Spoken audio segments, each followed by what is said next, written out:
Bonjour et bienvenue au Centre de services scolaires Marie-Victorin. Il me fait plaisir de vous accueillir aujourd'hui dans votre nouveau rôle de tuteur. Tout d'abord, nous vous remercions d'avoir répondu à l'appel afin de soutenir et d'accompagner un élève qui rencontre des difficultés scolaires. En effet, cette aide est précieuse pour votre élève d'abord, mais aussi pour tous les enseignants et tous les intervenants qui œuvrent quotidiennement à la réussite éducative de nos élèves. Dans cette capsule, nous allons d'abord vous présenter le Centre de services scolaires Marie-Victorin. Ensuite, nous allons vous informer et vous guider dans votre rôle de tuteur.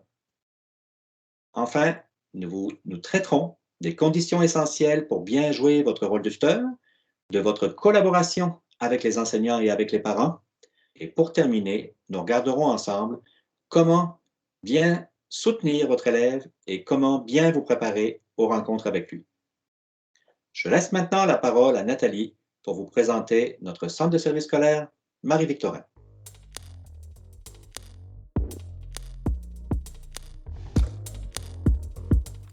Le Centre de services scolaires Marie-Victorin compte plus de 43 000 élèves, dont 54,4 sont issus de l'immigration de première ou de deuxième génération.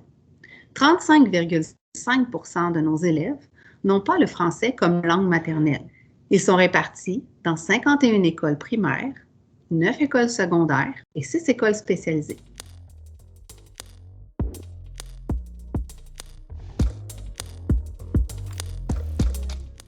Voyons de plus près votre rôle de tuteur.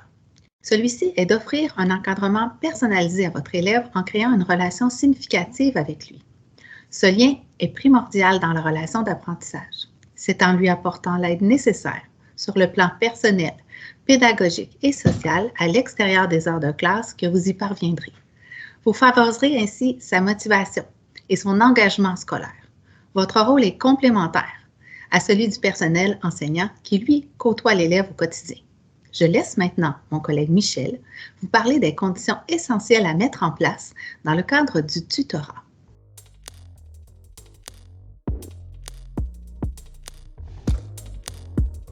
Pour ce qui est des conditions essentielles à mettre en place pour bien jouer votre rôle de tuteur, il vous faudra prendre connaissance des renseignements sur votre élève.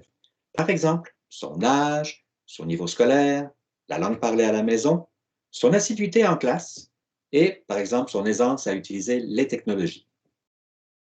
Il vous faudra aussi prendre connaissance des besoins de l'élève. Quelles sont les matières à prioriser? Quels sont ses objectifs d'apprentissage et les habiletés à consolider? Quel est le matériel à utiliser? Nathalie, peux-tu nous dire maintenant comment ça va se passer, la collaboration avec les enseignants et la collaboration avec les parents?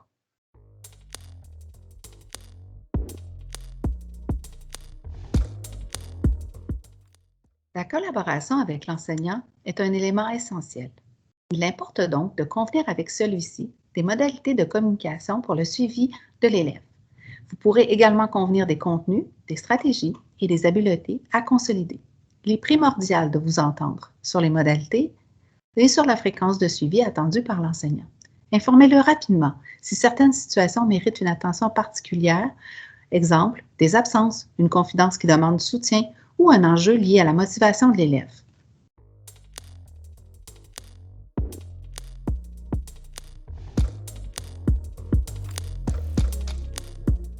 La collaboration avec les parents est tout aussi importante. Dans le cas où la direction d'établissement vous a demandé de prendre contact avec les parents, il sera important de planifier un moment pour vous présenter et pour expliquer votre mandat, ainsi que le fonctionnement des rencontres. Invitez-les à communiquer avec vous s'ils ont des questions. Lors de cet entretien, vous pourrez également convenir des stratégies de dépannage et de collaboration envisageables pour certaines situations, notamment pour les outiller dans l'utilisation des technologies. Michel, y a-t-il d'autres conditions essentielles à mettre en place?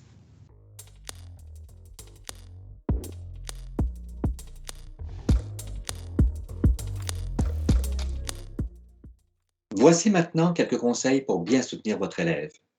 Créez un lien sécurisant et favorable aux apprentissages. Intéressez-vous de près à votre élève.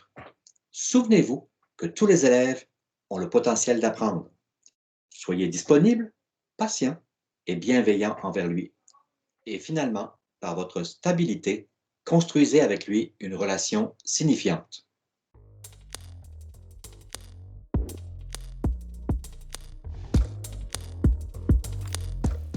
Avant de terminer, voici quelques conseils pour vos rencontres de tutorat.